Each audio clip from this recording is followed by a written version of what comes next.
Okay. Welcome back to One Piece Anime Review, episode 224. This time reviewing the newest episode of the series, episode 1001. A dangerous invitation. Plan to eradicate Queen. Yep, that is literally the name of this episode. And this one adapts pretty much from pages 6 through 17 of chapter 990. And it's interesting, though, the fact that we finally finished up adapting this one. So it's probably going to be a while before this series starts adapting chapter 1000. Yes, it'll be a little while. So this episode has got several things going on with it. Mostly put in the case of, there's basically, two major things mostly. It is basically stuff with the Straw Hats, and there's something going on with Queen and talking to Uti about the whole thing about being the whole area being chaos. King showing up, and then we have stuff with X Drake, where he's talking to Basil Hawkins, who by the way is banned from his last fight he had. I believe it was with Luffy, if I'm not mistaken. So he talks basically trying to get Basil to turn against Kaido. He's like, no, I'm not going to do that. So they go to the Queen. Well, actually, Who's Who? Yes, that is the name of the character, Who's Who. And he pretty much just has Drake go see Queen.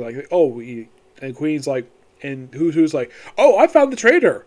And Queen's like, who? And of course, they think it's him. They think it's Queen because he points a gun at him. And of course, actually, his sword points at him. And then Who's Who shoots X Drake. You're thinking, why would the heck? What did you X Drake for?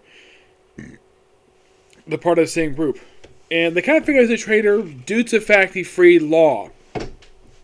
That was like a while back, this was. Because he let Law escape. That's a figure out the traitor? Really? Because let one guy escape? Could you have a little more evidence than that? He probably didn't want Law executed or whatever. So he thinks, oh yeah, maybe I should basically just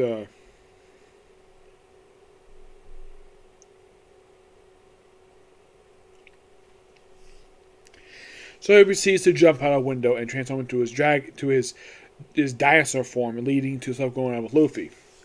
In the case of Luffy, you see all the chaos going on, and of course the two big monsters basically come into play, and of course also the Topo pirates. They are pretty much all communicating with the Queen.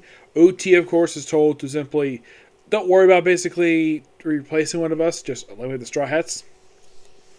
Uti's mad because, they had to go find Yamato. Yamato does not appear in the episode at all because she is not in the chat material they did for this episode, and she would definitely still be in the manga. Don't worry about that. So Luffy, of course, tries to fight one of the numbers. Yes, so him and Zoro fight numbers. Of course, you have Zoro slicing up the club of one of the big ones. Of the two remaining still standing. I believe it was the green one, if I'm not mistaken. I think it's number 5. But it's the green one. He slices it in half, and then Jinbei stops Link from hitting the air samurai, and then tossing to the side, and Luffy uses it and Luffy transforms to the 4th gear mode, which I should point out, though, a lot of the Straw Hats have not seen this particular move at all. No. I think in the case of Jinbei's perspective, I think for him, this may have been the second time I think he's seen this. I think probably, if you think about it, the only person who may have seen this move more than once is probably Zoro. Because he probably saw Luffy use in Dressrosa. So it's nice that he gets a chance to use this mode and does the King Kong gun. And of course he punches the one he's fighting. And of course you have Ecto coming in and hitting Air Monster. There's freaking flashbacks in here to stuff with Thriller Bark. Yes, flashback Thriller Bark in here.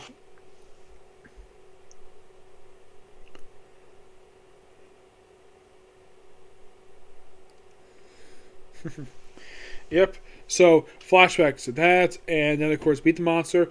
Drake's basically announced at the end of the episode that he wants to join up with the Straw Hats, team up with them, take down. He wants to fight alongside, and of course Luffy's like, huh? And that's how the episode ends. Absolutely really good episode. Definitely looking forward to next episode, which is going to be a new rivalry, Uti and Nabi. This is going to be so cool. I'm loving this. All right. Moving on to this chapter of the manga, chapter 1033, Shimotsuki Kamizuro. The cover image is Tashigi being chased by penguins. Yeah, it's a funny image. So this episode, the chapter picks up not long after the events of last chapter, where Zoro is still taking on Queen. We try to use Emma. Of course, keeps taking his hockey. Of course, he's saying, "What do you think you're doing?" And of course, he hits him. And then you still have Sanji versus Queen. This is just after Sanji destroyed the suit that he got from his father, and then you have Zoro getting up, putting his bandana, tightening up his bandana, and slicing King,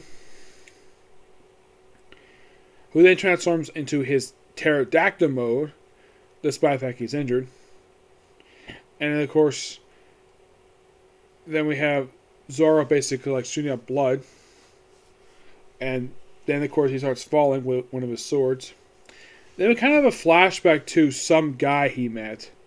Well, from last year they mentioned here, where he apparently was taught swordsmanship from this guy, and from the master who was also Otama's master. Of course, then we have him training, of course, from his flashback where when he was training in the dojo, he had the promise. Yeah, it's unknown exactly why Tashigi looks like his childhood friend. I mean, it could be suggested. I mean, last time I checked, let's say training yourself the way she did, it's weird enough that basically that she trained herself the way she did, and somehow she died. Somehow. It's not exactly clearly explained how the heck that is. So, of course, you see frequent flashbacks of Zoro training, and him still fighting Queen. Pretty much just goes on for a lot of the chapter.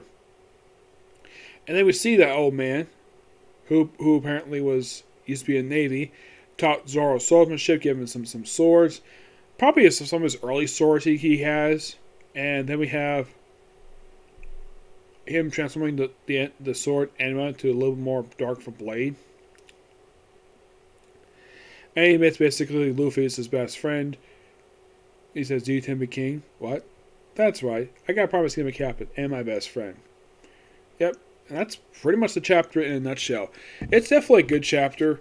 And I'm going to give it roughly a 9 out of 10. Definitely is progression in this particular arc. It was as though, aside from the fight between Zoro and King, not much advance in this arc. But it's good advancement for Zoro's fight with King. Okay, so excuse me, that's it for this particular review, and that's going to be a video today. Stay tuned for tomorrow for my reviews of To Love Rude Darkness. Okay, next video. Bye.